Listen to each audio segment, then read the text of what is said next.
Hi hello ನಮಸ್ಕಾರ, welcome back to my channel. Amruthadhaare ಸೋಮವಾರದ ಸಂಚಿಕೆಯಲ್ಲಿ ಏನಾಗುತ್ತೆ ಅಂತ ನೋಡೋಣ. ಸೋಮವಾರದ ಸಂಚಿಕೆಯಲ್ಲಿ ಮೊದಲಿಗೆ ಸದಾಶಿವ ವಟಾರದ ಮುಂದೆ ನಿಂತ್ಕೊಂಡು ಅಲ್ಲೇ ಅಂಗಡಿಯಲ್ಲಿ ಟೀ ಕುಡಿತಾ ಇರ್ತಾನೆ. ಅದೇ ಟೈಮ್ಗೆ ಮಂದಾಕಿನಿ ಕಾಲ್ ಮಾಡಿ, ಭಾಗ್ಯಕ್ಕ ಬಂದಿದ್ದಾರೆ, ಅವರಿಗೆ ನಮ್ಮ ಭೂಮಿ ಎಲ್ಲಿದ್ದಾಳೆ ಅಂತ ಗೊತ್ತು ಅಂತ ಹೇಳ್ತಾಳೆ. ಆಗ ಸದಾಶಿವ ತುಂಬಾ ಖುಷಿಯಲ್ಲಿ, ಹೌದಾ, ಹಾಗಾದರೆ ಅವ್ರ ಹತ್ರ ಅಡ್ರೆಸ್ ಹೇಳೋಕೆ ಹೇಳು ಅಂತ ರಿಕ್ವೆಸ್ಟ್ ಮಾಡ್ತಾನೆ. ಹಾಗೆ ಮಂದಾಕಿನಿ ಭಾಗ್ಯಗೆ ಫೋನನ್ನು ಕೊಟ್ಟು ಅಡ್ರೆಸ್ ಹೇಳೋಕೆ ಹೇಳ್ತಾಳೆ. ಹಾಗೆ ಭಾಗ್ಯ ಸದಾಶಿವನಿಗೆ ಅಡ್ರೆಸ್ ಹೇಳ್ತಾ ಮುನಿಯಪ್ಪ ವಟಾರ ಅಂತ ಭೂಮಿಕಾ ಇರೋ ವಟಾರದ ಅಡ್ರೆಸ್ಸನ್ನು ಹೇಳ್ತಾಳೆ. ಆದರೆ ಆಲ್ರೆಡಿ ಸದಾಶಿವ ವಟಾರದ ಮುಂದೆನೇ ನಿಂತಿರ್ತಾನೆ. ಇದನ್ನು ಅಂಗಡಿಯವನು ಗಮನಿಸಿ, ಏನಿದು ಸರ್, ಈ ವಟಾರದ ಮುಂದೆ ನಿಂತ್ಕೊಂಡು ಇದೇ ಅಡ್ರೆಸ್ಸನ್ನು ಕೇಳ್ತಾ ಇದ್ದೀರಲ್ಲ ಅಂತ ಪ್ರಶ್ನೆ ಮಾಡ್ತಾನೆ. ಆಗ ಸದಾಶಿವ ಫೋನನ್ನು ಹೋಲ್ಡ್ ಮಾಡಿ, ಏನಪ್ಪ ಹೇಳ್ತಾ ಇದೀಯಾ, ಇದು ಮುನಿಯಪ್ಪ ವಟಾರನ ಅಂತ ಪ್ರಶ್ನೆ ಮಾಡ್ತಾನೆ. ಆಗ ಅಂಗಡಿಯವನು, ಹೌದು ಸರ್, ಇದೇ ವಟಾರ, ನಿಮಗೆ ಯಾರು ಬೇಕಿತ್ತು ಅಂತ ಪ್ರಶ್ನೆ ಮಾಡ್ತಾನೆ. ಆಗ ಸದಾಶಿವ, ನನ್ನ ಮಗಳು ಭೂಮಿಕನ ಹುಡ್ಕೊಂಡು ಬಂದಿದ್ದೀನಿ ಅಂತ ಹೇಳ್ತಾನೆ. ಆಗ ಅಂಗಡಿಯವನು, ಸರ್, ಭೂಮಿಕಾ ಟೀಚರ್ ಅವರು ಇದೇ ವಟಾರದಲ್ಲಿ ವಾಸ ಮಾಡ್ತಿದ್ದಾರೆ. ಏನಿದು ಸರ್, ಇಷ್ಟೊತ್ತು ನೀವು ನಿಮ್ಮ ಮೊಮ್ಮಗನ ಜೊತೆ ಮಾತಾಡ್ತಾ ಇದ್ರಿ, ನಿಮ್ಮ ಮೊಮ್ಮಗ ಯಾರು ಅಂತ ನಿಮಗೆ ಗೊತ್ತಿಲ್ವಾ ಅಂತ ಹೇಳ್ತಾ ಇರಬೇಕಾದ್ರೆ ಅಪ್ಪು ಕೂಡ ಬರ್ತಾನೆ. ಜೊತೆಗೆ ಮತ್ತೊಂದು ಕಡೆಯಿಂದ ಭೂಮಿಕಾ ಕೂಡ ಬರ್ತಾಳೆ. ಅಂಗಡಿಯವನು ಭೂಮಿಕನ ನೋಡಿ, ಸರ್, ನಿಮ್ಮ ಮಗಳು ಬಂದರು ಅಲ್ಲಿ ಅಂತ ತೋರಿಸ್ತಾನೆ. ಭೂಮಿಕನ ನೋಡಿ ಸದಾಶಿವನಿಗೆ ತುಂಬಾ ಖುಷಿಯಾಗುತ್ತೆ. ಜೊತೆಗೆ ಅಪ್ಪು ತನ್ನ ಮೊಮ್ಮಗ ಅಂತ ಕೇಳಿ ಕೂಡ ತುಂಬಾ ಖುಷಿಯಾಗುತ್ತೆ. ಈ ಕಡೆ ಭೂಮಿಕಾ ತನ್ನ ತಂದೆನ ನೋಡಿ ಅವಳಿಗೂ ಕೂಡ ತುಂಬಾ ಖುಷಿಯಾಗುತ್ತೆ. ಹಾಗೆ ಈ ಕಡೆ ಮಂದಾಕಿನಿ ಖುಷಿಯಲ್ಲಿ, ಭಾಗ್ಯಕ್ಕ, ನೀವು ಹೇಳಿರೋ ಅಡ್ರೆಸ್ಸಲ್ಲೇ ಅವರು ಆಲ್ರೆಡಿ ಇದ್ದಾರೆ, ಅಲ್ಲೇ ಇರೋ ಅಂಗಡಿಯವನು ನೋಡಿ ನಿಮ್ಮ ಮಗಳು ಬರ್ತಾ ಇದ್ದಾಳೆ ಅಂತ ಹೇಳಿದ್ರು ಅನ್ನೋ ವಿಷಯನ ಭಾಗ್ಯಗೆ ಹೇಳ್ತಾಳೆ. ಇದನ್ನು ಕೇಳಿ ಭಾಗ್ಯಗೆ ತುಂಬಾ ಖುಷಿಯಾಗುತ್ತೆ. ಹಾಗೆ ಮಂದಾಕಿನಿ ಮಾತನ್ನು ಮುಂದುವರಿಸ್ತಾ, ಅಕ್ಕ, ನನಗೆ ನನ್ನ ಮೊಮ್ಮಗನ ನೋಡಬೇಕು ಅಂತ ತುಂಬಾ ಆಸೆ ಆಗ್ತಾ ಇದೆ. ನೀವು ಆಲ್ರೆಡಿ ಅವನನ್ನು ನೋಡಿದ್ದೀರಾ ಅಲ್ವಾ, ಹೇಗಿದ್ದಾನೆ ಅಂತ ಪ್ರಶ್ನೆ ಮಾಡ್ತಾಳೆ. ಆಗ ಭಾಗ್ಯ, ಅವನು ನಮ್ಮ ಗುಂಡು ಥರನೇ ಇದ್ದಾನೆ, ನೀವು ಕೂಡ ಆಲ್ರೆಡಿ ನೋಡಿದ್ದೀರಾ, ಆದರೆ ನಿಮಗೆ ಅವನೇ ನಮ್ಮ ಮೊಮ್ಮಗ ಅಂತ ಗೊತ್ತಿಲ್ಲ ಅಷ್ಟೇ ಅಂತ ಹೇಳಿ ಅಲ್ಲೇ ಇರೋ ಅಪ್ಪು ಜೊತೆ ಮಂದಾಕಿನಿ ಹಾಗೂ ಸದಾಶಿವ ಇಬ್ರು ತೆಗೆಸ್ಕೊಂಡಿರೋ ಫೋಟೋನ ತೋರಿಸ್ತಾಳೆ. ಅದನ್ನು ನೋಡಿ ಮಂದಾಕಿನಿಗೆ ತುಂಬಾ ಖುಷಿಯಾಗಿ ಆ ಫೋಟೋನ ತಗೊಂಡು ಖುಷಿಯಲ್ಲಿ ಕಣ್ಣೀರು ಹಾಕ್ತಾ, ನಾನು ಇವರಿಗೆ ಯಾವಾಗಲೂ ಹೇಳ್ತಾನೆ ಇದ್ದೆ, ನಮ್ಮ ಮಧ್ಯೆ ಏನೋ ಒಂದು ಕನೆಕ್ಷನ್ ಇದೆ ಅಂತ, ಅದು ನಿಜ ಆಗೋಯ್ತು ಅಂತ ಹೇಳಿ ಖುಷಿ ಪಡ್ತಾಳೆ. ಈ ಕಡೆ ದಿಯಾ ಬಂದು ಜಯದೇವ್ ಹತ್ರ, ಈಗ ಪ್ರಾಪರ್ಟಿ ಕೂಡ ನಿಮ್ಮ ಹೆಸರಿಗೆ ಆಗಿದೆ, ನಾವು ಅಂದ್ಕೊಂಡಿರೋ ಥರ ಎಲ್ಲವೂ ಆಗಿದೆ, ಈಗಲಾದರೂ ಪಾರ್ಟಿ ಮಾಡೋಣ ಅಲ್ವಾ ಅಂತ ಪ್ರಶ್ನೆ ಮಾಡ್ತಾಳೆ.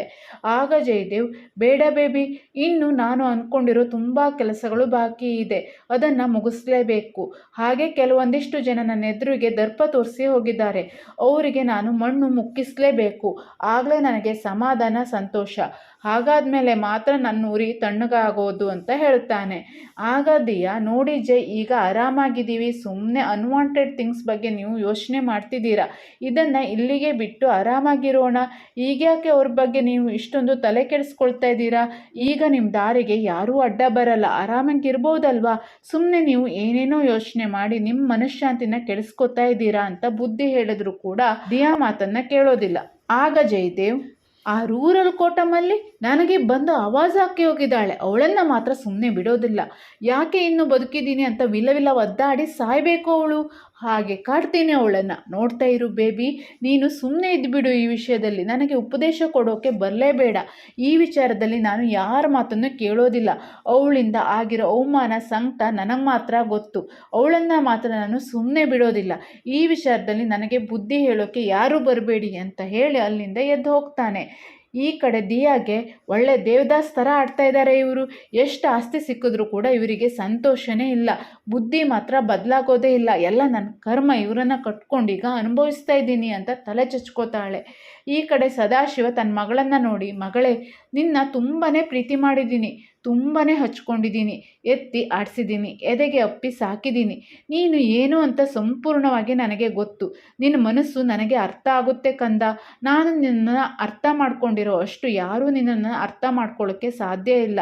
ನೋಡು ಕಂದ, ನೀನು ಜವಾಬ್ದಾರಿ ಇರೋಳು, ಅಂತಃಕರಣ ಇರೋಳು, ನೀನು ಹೀಗೆ ಏಕಾಏಕಿ ಎಲ್ಲರನ್ನ ಬಿಟ್ಟು ಹೋಗೋಳು ಅಲ್ಲ, ಅಷ್ಟೊಂದು ಕಲ್ಲು ಮನಸ್ಸು ನಿನ್ನದಲ್ಲ, ಯಾಕೆ ನೀನು ನಮ್ಮೆಲ್ಲರನ್ನ ಬಿಟ್ಟು ಹೋದೆ ಅನ್ನೋ ಕಾರಣನ ನನಗೆ ಹೇಳಲೇಬೇಕು, ಇಷ್ಟು ದಿನ ನಮ್ಮನ್ನು ಯಾಕೆ ಕತ್ಲಲ್ಲಿಟ್ಟೆ ಅನ್ನೋದನ್ನು ಹೇಳು ಅಂತ ಒತ್ತಾಯ ಮಾಡ್ತಾನೆ. ಹಾಗೆ ಭೂಮಿಕಾ, ಅಪ್ಪ ಇಷ್ಟು ದಿನ ನಾನು ಹೇಳಿಲ್ಲ ಅಂದರೆ ನೀವೇ ಅರ್ಥ ಮಾಡ್ಕೊಳ್ಬೇಕು, ನನಗೆ ಅದೊಂದು ಮಾತ್ರ ಹೇಳೋಕ್ಕೆ ಸಾಧ್ಯ ಇಲ್ಲ ಅಪ್ಪ ಅಂತ ರಿಕ್ವೆಸ್ಟ್ ಮಾಡ್ತಾಳೆ. ಆಗ ಸದಾಶಿವ ಮಾತನ್ನು ಮುಂದುವರಿಸಿ, ಅಲ್ಲ ಮಗಳೇ, ನೀನು ಹಾಗೂ ಅಳಿಯಂದ್ರು ಇಬ್ಬರು ಒಂದೇ ವಠಾರದಲ್ಲಿ ವಾಸ ಮಾಡ್ತಿದ್ದೀರಾ, ಬೇರೆ ಬೇರೆಯಾಗಿ. ಅವರಿಗೂ ಕೂಡ ನೀನು ಏನು ಹೇಳಿಲ್ಲ. ನೀನು ಯಾಕೆ ಹೀಗಿದೀಯಾ, ಅದಕ್ಕೆ ಕಾರಣ ಹೇಳು ಸಾಕು. ಅಲ್ಲ ಕಂದ, ನನ್ನ ಹತ್ರ ಕೂಡ ನೀನು ಮುಚ್ಚಿಡ್ಬೇಕಾ? ಈಗ ನೀನು ಹೇಳದೇ ಇದ್ದರೆ ನನ್ನ ಮೇಲಾಣೆ, ನೀನು ಇಷ್ಟು ದಿನ ಒಬ್ಬಳೇ ನೊಂದಿದ್ದು ಸಾಕು. ಹೇಳು ಮಗಳೇ, ಹೇಳು ಕಂದ ಅಂತ ಒತ್ತಾಯ ಮಾಡ್ತಾನೆ. ಆಗ ಭೂಮಿಕಾ ತುಂಬಾನೇ ಅಳ್ತಾ ಸದಾಶಿವನ ಹಗ್ಗು ಮಾಡ್ಕೋತಾಳೆ. ಹಾಗೆ ಭೂಮಿಕಾ, ಶಾಕುಂತಲಾ ಅತ್ತೆಗೆ ನನಗೆ ಕಂಡ್ರೆ ಆಗ್ತಾ ಇರಲಿಲ್ಲ. ಮದುವೆಯಾದ್ಮೇಲೆ ಅವರು ಹೇಳಿದ ಹಾಗೆ ಕೇಳ್ತೀನಿ, ಅವ್ರ ಅಂಡರಲ್ಲೇ ಇರ್ತೀನಿ ಅಂತ ಅವರು ಅನ್ಕೊಂಡಿದ್ರು. ಹಾಗೆ ಅನ್ಕೊಂಡೇ ಅವರು ನನ್ನನ್ನು ಮನೆ ತುಂಬಿಸ್ಕೊಂಡಿದ್ದು. ಹಾಗೆ ಗೌತಮ್ ಅವರು ನನ್ನನ್ನು ಇಬ್ಬರನ್ನು ಕಂಟ್ರೋಲ್ ಮಾಡೋಕೆ ನೋಡಿದ್ರು. ಆದ್ರೆ ಅದು ಯಾವುದೂ ಆಗಲಿಲ್ಲ. ಯಾವಾಗ ಜಯದೇವ್ ಹಾಗೂ ಮಲ್ಲಿ ಇಬ್ಬರಿಗೂ ಮದುವೆ ಮಾಡಿಸಿದ್ನೋ ಅವಾಗಲೇ ಶುರುವಾಯಿತು. ಆವಾಗ ಹತ್ತಿದ ಬೆಂಕಿ ಕಾಡ್ಗಿಚ್ಚಾಗಿ ನನ್ನ ಮೇಲಿರೋ ದ್ವೇಷ ನನ್ನ ಮಗುವರೆಗೂ ಬಂತು. ನನಗೆ ಹುಟ್ಟಿದ್ದು ಒಂದು ಮಗು ಅಲ್ಲ ಅಪ್ಪ, 2 ಮಗು. ಅದರಲ್ಲಿ ಒಂದನ್ನು ನಾನೇ ಸಾಯಿಸಿದ್ದು ಅಂತ ಬೇರೆ ಹೇಳಿದ್ರು. ನೀನು ಮತ್ತೆ ಈಗ ಗೌತಮ್ ಜೊತೆ ಬದುಕಿದ್ರೆ ನಿನ್ನ ಕುಟುಂಬವನ್ನೇ ವಿನಾಶ ಮಾಡ್ತೀನಿ ಅಂತ ಬೇರೆ ಹೆದರಿಸಿದ್ರು. ಅದೇ ಕಾರಣಕ್ಕೆ ನಾನು ಎಲ್ಲವನ್ನು ಬಿಟ್ಟು ಹೋದೆ ಅಪ್ಪ ಅಂತ ಎಲ್ಲ ಸತ್ಯವನ್ನು ಸದಾಶಿವನಿಗೆ ಹೇಳ್ತಾಳೆ. ಅದನ್ನು ಕೇಳಿ ದಿಗ್ಭ್ರಮೆಯಾಗಿ ಸದಾಶಿವ ನಿಂತು ಬಿಡ್ತಾನೆ. ಹಾಗೆ ಈ ಕಡೆ ಗೌತಮ್ ಒಂದು ಕಾಫಿ ಶಾಪಲ್ಲಿ ಕಾಫಿ ಕುಡಿತಾ ಇರ್ತಾನೆ. ಅಲ್ಲಿಗೆ ಒಬ್ಬ ಸಾಹಿತಿ ಬಂದು ಗೌತಮ್ ಹತ್ರ ಮಾತಾಡ್ತಾರೆ. ಹಾಗೆ ಗೌತಮ್ ಹತ್ರ ಮಾತಾಡ್ತಾ ಯಾಕೆ ನೀವು ಬ್ಲ್ಯಾಕ್ ಕಾಫಿ ಕುಡಿತಿದ್ದೀರಾ, ಏನಾಯ್ತು, ನೀವು ಈಗ ಶುಗರ್ ತಿನ್ನೋದಿಲ್ವಾ ಅಂತೆಲ್ಲ ಪ್ರಶ್ನೆ ಮಾಡ್ತಾರೆ. ಆಗ ಗೌತಮ್, ಈಗ ನನ್ನ ಜೀವನ ಕೂಡ ಕತ್ಲಲ್ಲಿದೆ, ಹಾಗಾಗಿ ಬ್ಲ್ಯಾಕ್ ಕಾಫಿನೇ ಇಷ್ಟ ಆಗ್ತಾ ಇದೆ, ಇದಕ್ಕೆ ಸಕ್ಕರೆನೂ ಇಲ್ಲ, ಯಾಕಂದರೆ ನನ್ನ ಜೀವನ ಕೂಡ ಸ್ವೀಟ್ ಆಗಿಲ್ಲ ಅಂತ ಬೇಜಾರಿಂದ ಹೇಳ್ತಾನೆ. ಇದನ್ನು ಕೇಳಿ ಆ ಸಾಹಿತಿ, ಅಲ್ಲ ಸರ್ ಏನಾಗಿದೆ ನಿಮಗೆ, ನಿಮ್ಮನ್ನು ನಾನು ಕಳೆದ ಸಲ ನೋಡಿದಾಗ ಸೂಟು ಬೂಟು ಹಾಕ್ಕೊಂಡು ಒಂದು ಒಳ್ಳೆ ಬಿಸ್ನೆಸ್ ಮ್ಯಾನ್ ಥರ ಕಾಣಿಸ್ತಾ ಇದ್ರಿ, ಈಗ ನೋಡಿದರೆ ಬಹಳ ಬದಲಾಗಿದ್ದೀರಾ, ನನಗೆ ನಿಮ್ಮನ್ನು ನೋಡಿದ್ರೆ ನೀವು ಅಂತಲೇ ಅನ್ನಿಸ್ಲಿಲ್ಲ. ನೋಡಿ ಸರ್, ನಾವು ಬರಹಗಾರರು ಸ್ವಲ್ಪ ರಾಜಕಾರಣಿಗಳ ಥರ ಸ್ವಾರ್ಥಿಯಾಗಿ ಯೋಚನೆ ಮಾಡ್ತೀವಿ. ಯಾಕಂದರೆ ಇನ್ನೊಬ್ಬರ ಜೀವನದಲ್ಲಿ ಏನು ವಿಶೇಷ ಸಿಗುತ್ತೆ, ರಾ ಮಟೀರಿಯಲ್ ಏನು ಸಿಗುತ್ತೆ ಅಂತಲೇ ಹುಡುಕ್ತಿರ್ತೀವಿ. ನಿಮ್ಮನ್ನು ನೋಡಿದಾಗ ನನಗೆ ಅನ್ನಿಸ್ತು ನಿಮ್ಮ ಹತ್ರ ಒಂದು ಕತೆ ಇದೆ ಅಂತ. ಹೇಳಿ ಸರ್ ಏನಾಯಿತು ಅಂತ ಪ್ರಶ್ನೆ ಮಾಡ್ತಾರೆ.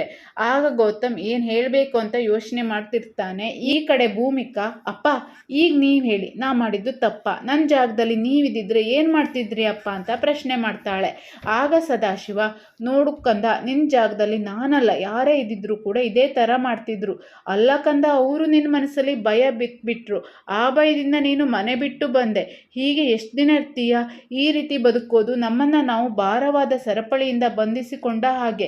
ಎಷ್ಟೋ ಭಯಗಳು ನಿಜಾನೇ ಆಗೋದಿಲ್ಲ. ನೋಡು ಕಂದ, ಭಯ ಇರಬೇಕು, ಆದರೆ ಭಯನೇ ಬದುಕಾಗಬಾರ್ದು.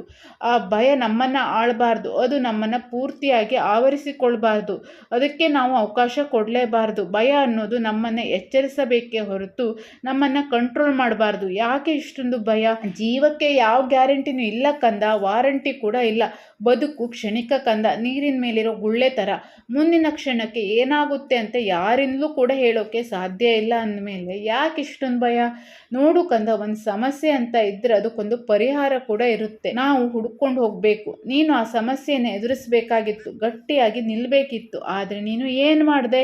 ಹೆದರ್ಕೊಂಡು ಎಲ್ಲರಿಂದ ದೂರ ಹೋದೆ, ಕಣ್ಮರೆಯಾಗಿ.